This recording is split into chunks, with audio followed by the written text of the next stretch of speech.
я дома. Так устала.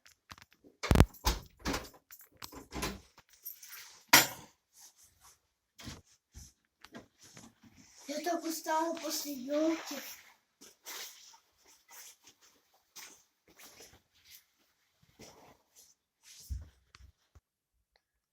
А кто ел мою пиццу?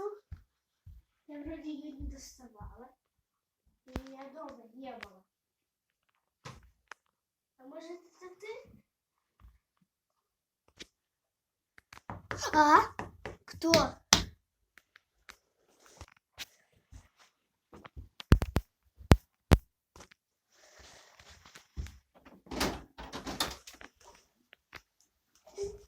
Никого и нету.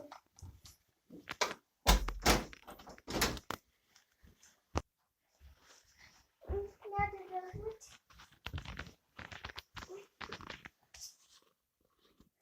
Я тебя убью! Где телефон?